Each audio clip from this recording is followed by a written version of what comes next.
Isa ni alasiri nyingine njema na teule tunapokutana tena papa hapa kwenye taarifa za Mbiu ya KTN.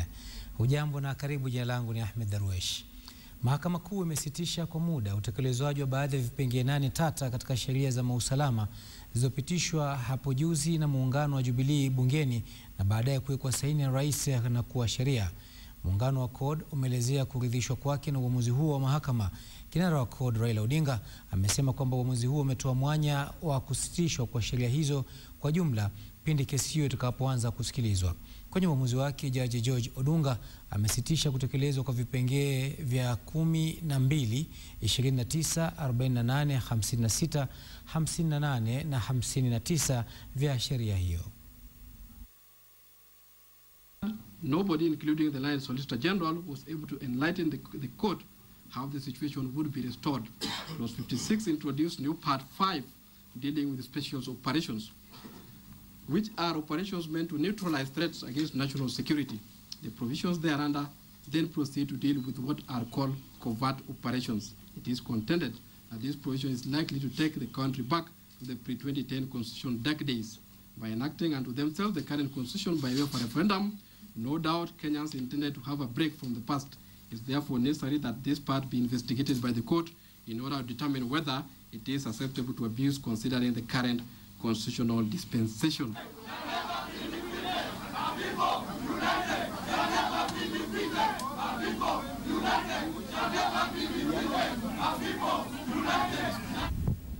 Short of suspending the entire act, the judge has also raised very serious concern and very strong opinions on the flawed manner and the chaotic situation under which the legislative process was undertaken in the National Assembly on the 18th.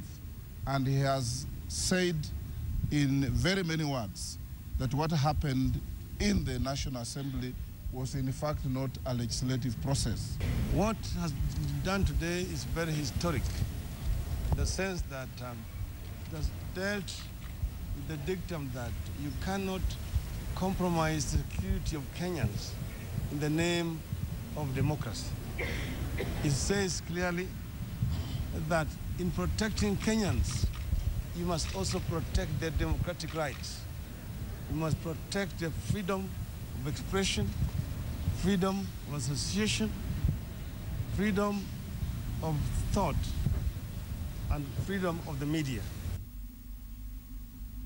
Kwingineko, Inspekta Mkuu wa Polisi anaondoka David Kimaiyo amesema kwamba alitekeleza majukumu yake vilivyo licha ya panda shuka za kiusalama ambazo alizitaja kama baadhi ya changamoto katika utendakazi wake. Kwa upande wake, Kimaiyo anahisi kabla ya kuondoka kwake mikakati aliyoiweka kupitia sheria kadhaa ambazo zinatazamiwa kuzinduliwa ni mojawapo ya msingi alioujenga kuona kwamba usalama umeboreshwa humu nchini.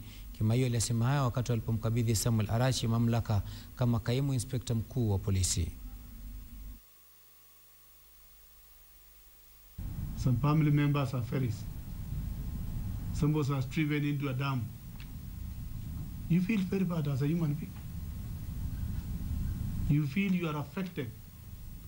And that's why I'm saying even our officers, they require some counseling services. When you witness every day dead body, and remember police officer is the first person also to remove that dead body from the scene. We feel very bad indeed very bad. I've been one of the people who have been going to scenes of crimes most of the time at my junior level, when I was an OCS and so forth. You don't feel good when you continue collecting dead bodies at the scene of a crime. As we wait for the incoming Inspector General to support us and ensure that security for this country is maintained. And also thanking the team because over the festive season, we've not had any serious incidents, and I want to urge them to continue working that way, maintain the tempo so that we have a secure country.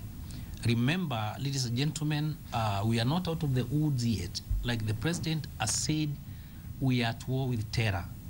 And all of us, security agencies, members of the public, our leaders must work together, and more so for the members of the public in giving information and intelligence that would lead us in interdicting the bad elements before they cause mayhem in this country. Kwingineko ni kwamba Wakenya wengi wamefariki kupitia ajali za barabarani katika kipindi cha msimu huu wa kukaribisha mwaka mpya. Hapo jana watu 9 walifariki papo hapo kwenye ajali mbaya barabarani iliyotokea katika kaunti ya Embu, huku mmoja manusura wa ajali hiyo akifariki mapema hii leo alipokuwa akipokea matibabu na kuongeza idadi waliofariki na kuwa watu 10. Fatma Pole na taarifa hiyo. Ni ajali iliyohusisha matatu na lori la kubebea mizigo katika daraja la Ikongo, eneo la Kiangima, kaunti ya Embu. Kufikia sasa idadi ya waliofariki imeongezeka na kutimia watu 10. We received 9 bodies who died of the people who died on the spot, while there was 1 patient who succumbed to the injuries while receiving medication. Walioshuhudia ajali hiyo wamemlaumu dereva wa matatu iliyokuwa inaelekea Embu kutoka Chuka kwa kutozingatia sheria za barabarani. The Nissan was overspeeding na kukawa kuna motorbike ilikuwa inapita. Sasa driver wa Nissan akafikiria overtake hiyo motorbike. Sasa ndio akashindwa kucontrol gari yake. Sasa hiyo accident ikatokezea. Aidha, wakazi wa Kiangima wanataka matuta yawekwe katika sehemu hiyo ya barabara ambayo imesababisha ajali nyingi. Kunatendeka accident mingi kwa hii spot. Sasa tulikuwa tunaona kama kungekuwa na suluhisho kidogo ambayo inaweza fanywa na serikali, hata kama ni bumps iwekwe karibu na bridge. Watu 11 miongoni mwao ikiwa ni kijana mwenye umri wa chini ya miaka 10 wanaendelea kupokea matibabu katika hospitali ya Embu level 5. Zaidi ya Wakenya 15 wamefariki kwenye barabara za humu nchini katika kipindi hiki cha sherehe za kukaribisha mwaka mpya. Fatma Pole, KTN. Kwingineko, chama cha wazazi humu nchini kimesema kwamba mgomo wa walimu unaotarajiwa kuanza pindi tu shule zifunguliwapo siku ya Jumatatu ijayo hautaendelea kutokana na agizo la mahakama linalosimamisha mgomo huo. Chama hicho kilienda mahakamani kwa madai kwamba hawakuhusishwa katika kupitisha mgomo huo. Sisi kama wazazi na watoto wetu milioni 12 tumesimama leo na tukasema we shall never again are we going to support teacher strikes in this country. We shall never, because they are counterproductive. Schools are failing. Mashule yetu yanafanya vibaya.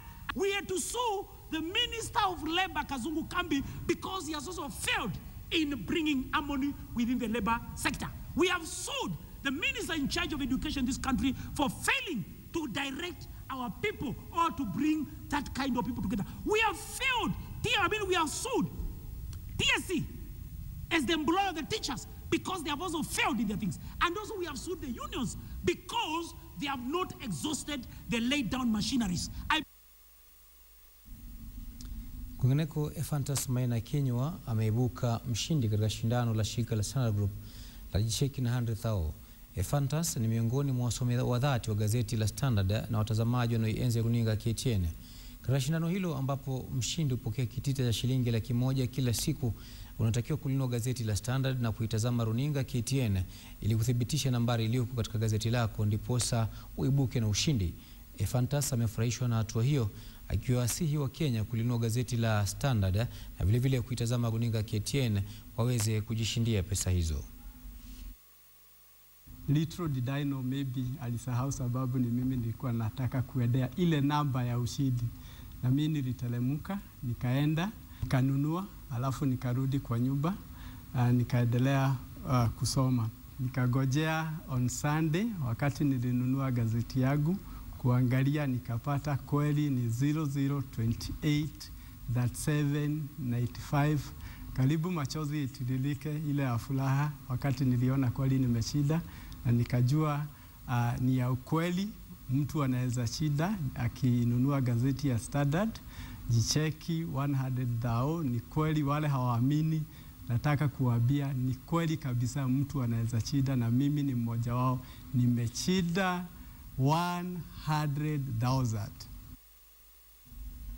Na mtazamaji, ni hayo tunaweza kuandalia kwa mukhtasari kwa hivi sasa. Kwa mengi zaidi ni hapo mwendo wa saa 1 kwenye taarifa zetu za KTN leo. Hadi wakati huo basi, kutoka kwangu Ahmed Darwesh na kutakia alasiri njema. Kwa heri.